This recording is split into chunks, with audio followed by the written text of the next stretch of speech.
The lunchbox was still warm when they found it in the mud. Dale Mullins had packed it at 4:45 that morning. 2 ham sandwiches, an apple, black coffee, never knowing he'd be dead in 90 minutes lying in a West Virginia hollow with 10 other men, all killed for taking a shortcut that saved 20 minutes but cost 11 lives. March 12, 1976. Logan County, West Virginia. 11 coal miners drove through Hullbrook Hollow at 5:43 a.m., taking the same shortcut they'd used for 2 weeks. The Hullbrook family had warned them 3 times to stop crossing their land. At 5:44 a.m., Earl Hullbrook fired the first shot. By 5:54 a.m., all 11 men were dead, hunted down, executed, eliminated for violating a boundary that had stood since 1847. Logan County in 1976 was a place where coal was king and family land was sacred. 47,000 people scattered across 455 square miles of steep Appalachian hollows, connected by dirt roads that turned to mud every spring. The economy ran on one thing, coal. Island Creek Coal Company employed over 8,000 men across the region, operating dozens of mines that punched into mountainsides like bullet wounds. The work was brutal. 8-hour shifts in darkness, breathing coal dust, operating machines that chewed through rock. A miner made decent money, around $18,000 a year in 1976, enough to keep a family fed and a mortgage paid. But every year men died in cave-ins, methane explosions, equipment failures. The mines took their share. Yet it wasn't the mines that would claim Dale Mullins and his crew. It was something older than coal mining, older than West Virginia itself, a code about land, boundaries, and what happens when strangers cross lines they shouldn't. Dale Wayne Mullins was 34 years old that March morning, born in Pike County, Kentucky, just across the Tug Fork River, 5'9", stocky from years of physical labor, with hands permanently stained gray from coal dust no amount of scrubbing could remove. A scar ran through his left eyebrow, where his brother had accidentally hooked him while fishing when Dale was 7. His hair was thinning at the temples, a fact his wife Linda teased him about every time he checked the mirror. Dale's morning routine never varied. Up at 4:30, shower while the coffee perked, dress in work clothes Linda laid out the night before. He'd eat standing at the kitchen counter. 2 fried eggs, toast, sometimes leftover cornbread, while Linda packed his lunch in that blue metal lunchbox with their daughter Amy's crayon drawing taped inside. Stick figures holding hands under a yellow sun. Daddy, me, Mommy, and baby brother. Money was crushing them. The Ford F-150, bought used for $2,800, still had 18 months of payments at $127 each. The house rental was $165 a month. Linda was 4 months pregnant with their 3rd child, and they hadn't told anyone yet because Dale wanted to be sure, wanted to get past the first trimester after Linda had miscarried 2 years earlier. That loss had put a shadow on Dale that never quite lifted. But he was a good man. Everyone said so. He didn't drink except a beer or 2 on Fridays. He coached his son Tommy's Little League team. He never missed church on Sundays. His central value, the thing he built his life around, was simple. Take care of your family, do the work, come home safe, be there. Yet Dale had a temper. Quick and hot, usually over before it started, but it was there.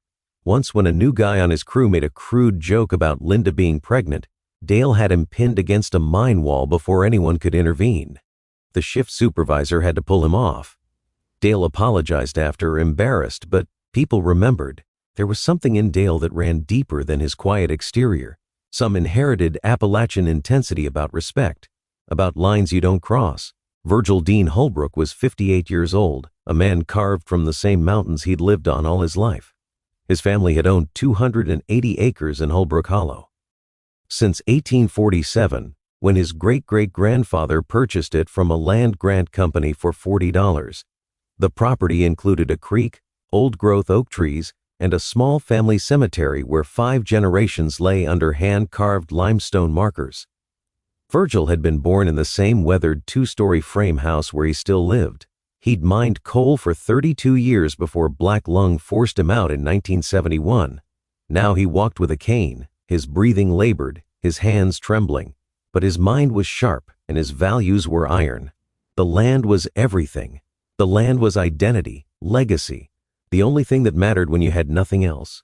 His grandfather had told him, A man who can't protect his land isn't a man at all. Virgil had 4 sons. Earl, 32, a Vietnam veteran with a Purple Heart and nightmares he drowned in Jim Beam. Wayne, 29, Junior, 26, Bobby, 23. All still lived on the property in various outbuildings. None had steady work. They hunted, did odd jobs, helped Virgil maintain the land. Earl kept a Winchester Model 94 30-30 rifle above his bed and a Colt .45 pistol in his nightstand. The family owned 6 firearms total, all legal, all purchased before 1968. On February 23rd, Virgil found tire tracks cutting across his property, crossing the creek at a shallow ford, heading east through the hollow. They weren't the first tracks. He'd seen them a week earlier but figured it was a one-time mistake. Now they were regular, daily, deep ruts in the mud. Someone was using his land as a road. Virgil carved a warning into an oak tree visible from the creek crossing, "Keep out. Trespassing will not be tolerated. V. Hullbrook." He used his hunting knife, making the letters 2 inches deep. Dale Mullins saw the carving on February 25th. He mentioned it to his supervisor, Ray Hensley. Ray shrugged. "It's a hollow, not a fortress. Keep using it. We're not doing any harm." Dale wasn't sure. He knew the rules of mountain property, knew that old families took boundaries seriously. But Ray was his supervisor, and Dale needed his job. The route saved 20 minutes each way, 40 minutes daily, over 3 hours weekly, time that could be spent mining instead of driving. Island Creek wanted production numbers up, and Ray's job depended on meeting quotas. On March 2nd, Virgil found fresh tracks below his carving. That evening, he gathered his sons. "They're not listening," he said quietly, but his hands weren't trembling anymore. Earl nodded. Wayne cleaned his shotgun. Junior and Bobby said nothing, just waited for instructions. The next morning, Earl Hullbrook stood at the creek crossing and threw rocks at Dale's truck as it passed through. Dale stopped, rolled down his window. "We're just passing through, not hurting anything." Earl didn't answer. He picked up another rock, this one the size of a softball, and hurled it hard. It dented the Ford's hood. Dale's temper flared. He started to open the door, but Bobby Ray Atkins grabbed his arm. "Not worth it, Dale, let's go." Dale reported the incident to Ray Hensley. Ray was annoyed. "These mountain families think they own the whole county. Look, we've got quotas. Keep using the route. If he throws rocks again, we'll file a complaint with the sheriff." But no one filed a complaint, and the Hullbrooks kept watching. The breaking point came gradually, then suddenly. On March 5th, Dale received a delinquency notice from Logan County Bank. His truck payment was 17 days overdue, $127, plus a $15 late fee due by March 19th, or they'd begin repossession. On March 7th, at Mullins' General Store, Harvey Braham humiliated Dale publicly. "You're the fella been driving through old Virgil's Hollow, ain't you? You got a death wish or just stupid? Hullbrooks have been protecting that land since before your granddaddy was born." The store crowd laughed. Someone said, "Bet his wife's going to be a widow by Easter." On March 10th, Dale's 8-year-old daughter, Amy, came home crying. A classmate told her his daddy said Dale was going to get killed by the Hullbrooks. That night, Dale stood in his backyard at 2:30 a.m., smoking, thinking about the bank threatening to take his truck, about Harvey Braham's jokes, about his daughter's tears, about the Hullbrooks watching him every morning. Somewhere between the rock through his windshield and the laughter at the store and Amy's sobs, Dale had stopped being scared and started being angry, the cold kind, the planning kind.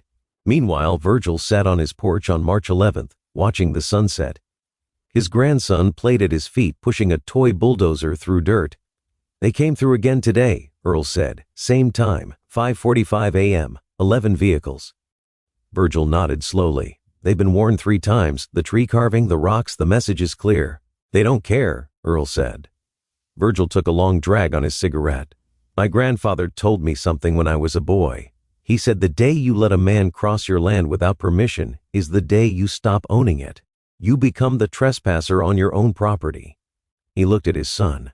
"We've done warned them proper. What comes next is on them, not us." That night, March 11th, at exactly 11 p.m., Earl Hullbrook loaded ammunition into his truck. 60 rounds of 30-30 for his Winchester, 30 rounds of 30-06 for his father's Remington. He'd bought the ammunition 3 days earlier, paid cash, $47 total. Now he arranged the boxes in his truck bed, covered them with a tarp. His brothers were each preparing their own weapons. Wayne had a Remington 870 shotgun loaded with buckshot. Junior and Bobby had hunting rifles. They weren't planning an ambush, they were planning a blockade. Stop the trucks, turn them around, make them understand. At least that's what Earl told himself at midnight. But deep down, loading 60 rounds, he knew how these things went. Mountain men don't back down. Coal miners under pressure don't back down either. March 12th dawned cold and clear. Dale spent the day doing ordinary things that would seem unbearably precious in hindsight. He fixed the garden fence with his son Bobby, teaching the 8-year-old how to hammer nails straight. He ate lunch with Linda, feeling the baby kick against his palm. He played with his daughters. At 9:30 p.m. he kissed Linda goodbye. Should be back by 1 or 2. Going to settle this thing once and for all. Linda held his hand longer than usual. Be careful. It's just talking, Dale assured her. Vernon wants peace, same as me. At 5:15 a.m. on March 12th, 11 vehicles left the Island Creek Coal Company yard heading east. Dale's Ford F-150 led the convoy, its dented hood barely visible in pre-dawn darkness. Behind him, 10 other trucks carrying 10 other men, all taking the same shortcut. At 5:43 a.m., they reached Hullbrook Hollow. The fog was thick, reducing visibility to maybe 20 feet. Dale slowed, approaching the creek crossing. Then he saw them, 4 figures emerging from the tree line. Virgil Hullbrook in the center, leaning on his cane but holding a rifle. Earl on his right, Winchester raised. Wayne and Junior on the left, weapons ready. Dale stopped his truck, put it in park. Behind him, the other vehicles stopped, confused, waiting. Earl Hullbrook took 3 steps forward, rifle at low ready. He looked directly at Dale through the windshield. Their eyes met across 30 feet of fog. For 5 seconds, neither man moved. Then Earl raised the rifle to his shoulder. 5:44 a.m. The first shot cracked through the hollow like thunder. The round punched through Dale's windshield and struck him in the chest. Dale staggered backward against the truck door, the .38 revolver he'd brought falling from his hand into the mud. He looked down at the small hole in his flannel shirt, expression pure confusion. Behind Dale's truck, the world exploded into chaos. Wayne fired his shotgun into Bobby Ray Atkins's Chevy. Bobby Ray screamed and tried to reverse. Red Chapman ran for the tree line yelling, "Get down!" Tommy Collins threw his Plymouth into reverse and backed into Earl Justice's Ford. Junior fired. Red went down hard, face first into the dirt. Virgil fired once through Harlan Justice's windshield. Harlan slumped against the steering wheel. The horn started blaring, a sustained note that would continue for 18 minutes. 5 seconds since Earl's first shot. 3 men down. 8 scrambling. Bobby Ray, bleeding from buckshot wounds, got his Chevy into reverse, back 20 feet before Wayne fired again through the rear window. The truck veered into the creek and stopped. Bobby Ray didn't move after that. Tommy Collins and 2 others abandoned their vehicles and ran west. They made it maybe 40 yards before Earl, calmly working the lever action on his Winchester, dropped one with a shot to the leg. The other 2 made it into the tree line. The shooting paused for 8 seconds. In that silence, the sounds were worse than gunfire. Men moaning. That sustained horn. Someone sobbing, begging. Then Earl spoke, voice loud and flat. "Anyone still alive? You got one chance. Walk out, hands up, and you can leave. Stay hidden and we come find you." No one responded. Earl nodded to his brothers. "Spread out. Check the vehicles first, then the tree line." What followed was systematic execution. Wayne found Bobby Ray in the creek, dead. Junior walked to Dale's Ford. Dale was on the ground, still breathing, blood soaking through his shirt. His blue lunchbox had spilled, sandwiches scattered in mud, thermos rolling away. Junior stood over him. Dale's eyes focused on Junior's face. Dale tried to speak, managed only a wet, bubbling sound. "Don't," Dale whispered. Junior hesitated for 3 seconds, looking down at this man bleeding in mud. Father of 3, baby on the way, just trying to get to work. Then Junior remembered, this man was warned 3 times. He came anyway. Junior fired once. Dale Mullins stopped moving. Earl found Tommy Collins crouched behind an oak tree, unarmed, hands covering his head. Tommy was 31, wife pregnant with their first child. He looked up at Earl with tears streaming. Please, man, I got a baby coming." Earl stopped 6 feet away, Winchester pointed at Tommy's chest. "You were warned." "I know," Tommy sobbed. "I'm sorry. Please let me go." "So do I," Earl said quietly. Had a wife, lost her because of men like you who don't respect nothing. Tommy started to stand, hands raised. I'll never come back. I swear. Earl fired. Tommy dropped without another sound. The hunt continued. Wallace Price, hiding under a truck, shot twice. Curtis Chapman, running deeper into the hollow, tracked down and executed. Jimmy Maynard, wounded and bleeding, found and finished. Randy Mullins, Dale's cousin, the last man hiding, discovered and killed by Virgil himself from 50 yards away. 5:54 a.m. 10 minutes total, 11 men dead. The silence that followed was not peaceful. It was graveyard heavy and wrong. Earl stood in the middle of the road, Winchester lowered, breathing hard, hands shaking now. He looked around at the scene. 11 vehicles scattered, 11 bodies in various positions, shell casings glinting in mud, shattered glass everywhere. That blue lunchbox with a child's drawing visible inside. Earl bent over and vomited in the road. Virgil stood near his property line, leaning on his cane, face showing no emotion. It's done, he said quietly. They came on our land. We warned them. They came anyway. Earl looked at his father. Dad, we just killed 11 men. We defended our land, Virgil repeated louder. They were trespassing. We warned them proper 3 times. This is on them, not us. At 6:52 a.m., Ray Hensley discovered the massacre. The supervisor who'd ordered his crew keep using the shortcut found all 11 men dead. He radioed for Sheriff Tom Klein, voice breaking. Jesus Christ, I need the sheriff at Hullbrook Hollow. Just come now. Bring everyone. By 9:30 a.m., there were 20 vehicles at the scene, families arriving, wives learning their husbands were gone.